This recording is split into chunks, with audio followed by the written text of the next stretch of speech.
that. I thought people who are locked just kind of minded their own business, did their own thing. The back of my hair took forever to lock. Hi friends, welcome to my channel. My name is Laura. Over here, I talk about locks and starting a small business. I have a hair care brand called FAIDA Naturals where we provide a clean and simplified approach to natural hair care. The main goal is to change the narrative that natural hair is difficult to take care of. I noticed that we have a lot of new people around here who are very brand new to their lock journey, and I wanted to tailor some lock content to those who are in the beginning parts of their lock journey. Now, I have been locked for a little bit over 2 years so far, so still earlier on in my lock journey, but I feel a little further in where I feel comfortable enough to share advice right now. Well, let me not say advice, to share a little bit more about what I've learned throughout my journey. So you've probably clicked on this video because you're new to your lock journey, or I should say newer to your lock journey, and you're interested in learning more about what's ahead for you. Now, in this video, I'm going to share my experience, the things that I've learned to expedite your experience so you get to the point where you're enjoying your lock journey instead of trying to figure out what's going on. Although that might still happen, if you're further along in your lock journey, then I'm sure you'll be able to identify with a few of these tips. So we're going to dive right into it. The first thing that I want to talk about is feeling like you don't know what you are doing. Now, when I started my locks, I expected at least a month in to know what I was doing, or to have an idea, or to get to the point where I was comfortable, but you never really get to the point where you're 100%. And I, who comes on here and I share a lot of lock content with you, I share different ways to style your hair. I want to say that when I'm sharing things with you, I'm learning with you all so you can see what that looks like. By no means am I an expert. I might not know what's going on, but I'm comfortable with working with it. Something that I want to offer to you is pursuing your hair with a growth versus fixed mindset. Now, you might have heard this lingo thrown around, but I'm going to break it down for you. Basically, there's two different ways you can look at your hair. A fixed mindset is my hair is difficult to care for. I don't know what I'm doing. I have no idea how I'm going to make this work. Versus a growth mindset could be something along the lines of I get to learn about how to care for my hair in this new state, which would be locked or whatever you choose to wear your hair in. And there's so much information out there that I need to learn that's going to help me effectively care for my hair. So we shouldn't ever feel comfortable getting to the point where we feel like we know it all, because hair changes, hair evolves. And I'm sure for those who've been locked for a little bit, you'll start to notice that your hair changes at different stages. What your hair looked like from week 1 versus month 3 versus year 1 looks a lot different. So the more flexible you are, the more willing you are to just take your hair as it is, the more enjoyable your journey is likely to be. Which leads me to my next point. Your hair is going to change. Nobody told me that my hair was going to change in size and texture. So when I started off my locks, I started with 2-strand twists. And originally my hair was very thin. Now I have thick hair, but I don't have a lot of hair. I think there's a way to describe that, but I'm not explaining it well. So a little bit into my lock journey, my hair maintained the thinness that it originally had. Then out of nowhere, my hair blew up. It swelled. Now I started to see a little bit more of the thickness. There's a point where my hair was really frizzy. It looked borderline like it was in an afro and then it thinned out. And then now you can see as my hair has gotten longer, my locks are a little bit more on the thin side, but I do have a lot of hair on my head, hopefully, if that makes sense. The texture has also changed. Originally, I had the coils at the end because, of course, my hair wasn't fully locked. And then my hair locked from about this section, and then the ends were coily. Then I cut the ends off. And then now the ends are, I have the blunt ends, which was the goal that I was going for. But I'm noticing too that across my hair, I have different textures. So the front of my hair actually is a lot looser now.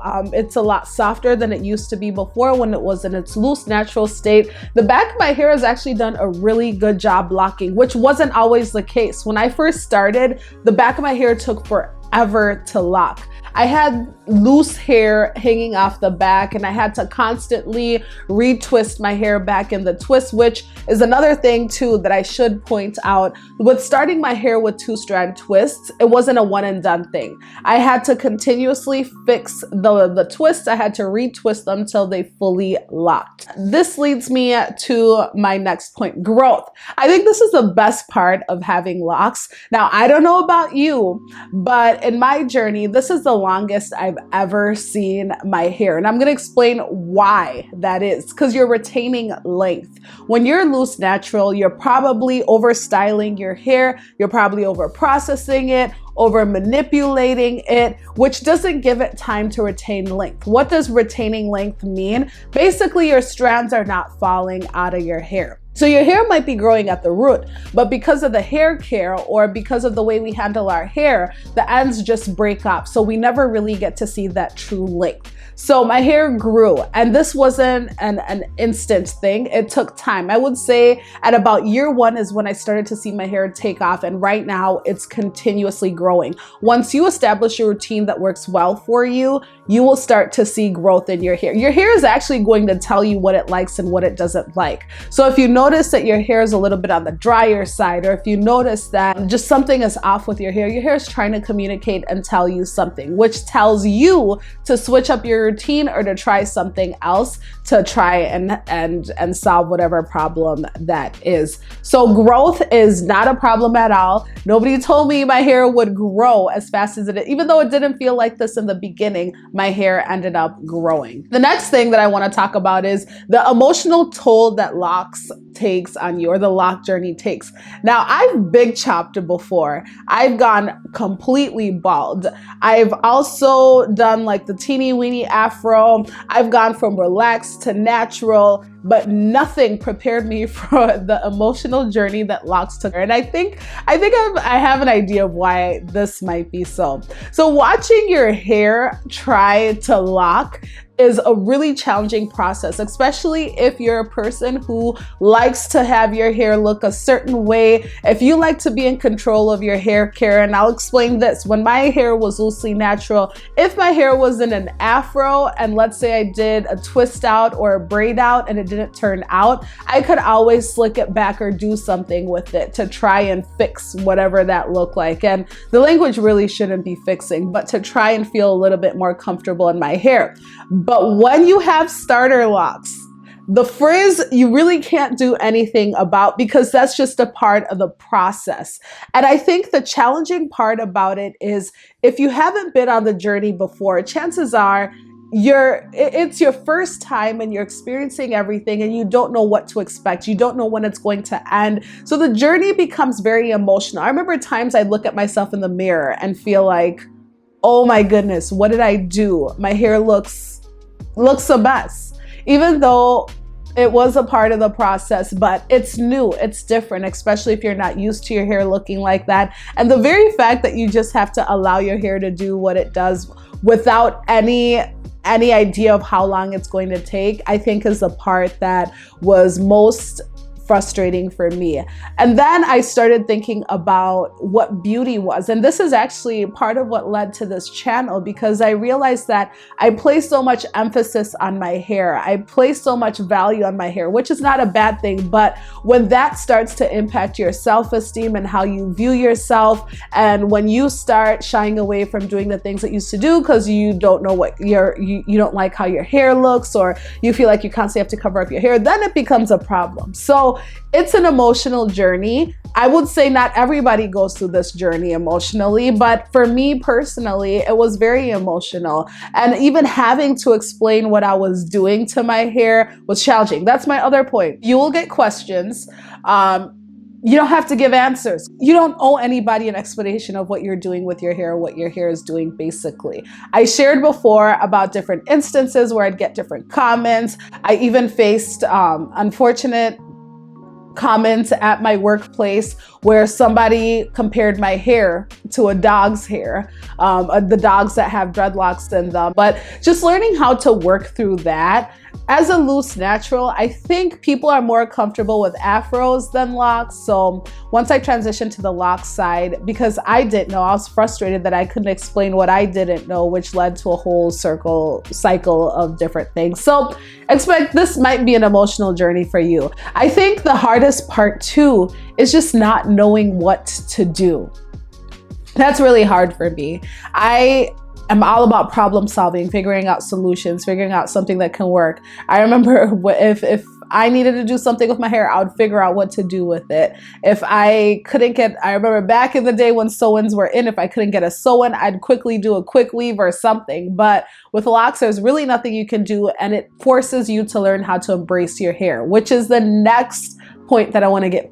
This is probably going to be the time in your life where you're going to appreciate your hair at all stages and for what it is. And you're going to grow this sense of, you're going to feel empowered about your hair, and you almost take on this sense of pride when it comes to wearing natural hair. I haven't yet met a locked person who's like, I'm not really sure about my hair, unless they're in the beginning stages. But once you get through that, no one can tell you anything about your locks. The next thing that nobody told me is that I would rethink my lock size multiple times. So originally back before I got my locks, I wanted sister locks, then I wanted micro locks, then I just stuck with these, which were supposed to be traditional locks, but then ended up being a little bit smaller. But there have been times where I've thought, I actually want a free form, or I actually want sister locks. The more you look at other people's photos, the more you get inspiration, and it's probably going to happen where you think, let me switch up my lock size. Now, it is possible. You can combine locks and you can split locks. I have split locks in the front because my locks weren't the same size throughout, but it's not a one and done thing. Now, if you were transitioning from smaller locks to more of the freeform side, I think that would take a little bit more work. But if you wanted to switch up, let's say you wanted your locks to be double the size that they are, you could combine. There are lots of videos about how to do that, and you could split as well. The last thing that I want to talk about is the strong opinions that exist when it comes to having locks. There are, almost feel like wars about, should I use oil on my hair? Should I not? Should I put gel on my hair? Should I not? Should I palm roll? Should I interlock? Should I retwist? The natural hair community can be vicious about the different approaches to hair care. It also exists in the lock community. Actually, before I got locks, I was like, there's really not much to talk about. I didn't even think there was a community. In my head, I thought people who are locked just kind of minded their own business, did their own thing. It wasn't that big of a deal. But my was I wrong. There is a community, which is great, because a community can be so supportive, but also there are these strong opinions what you should and shouldn't do. And I'm going to leave you with this last tip. As you're newer to your lock journey, you're going to be looking for a lot of information. You're going to be looking for guidance, and you're going to be hearing from a lot of people's experience about what works and what shouldn't work. And I think this applies too to even if you're further along in your lock journey. But always remember that what works for one person might not work for you. So try something before you rule it out and say no. For example, I tried the palm rolling. I tried different methods of retwisting my hair, but it just didn't work for my hair. So interlocking was it. However, when I first started my lock journey, I was told that interlocking was like tying knots in my hair. I was told so many different things about interlocking that made me shy away from it, that it thins out your hairline, so many different things.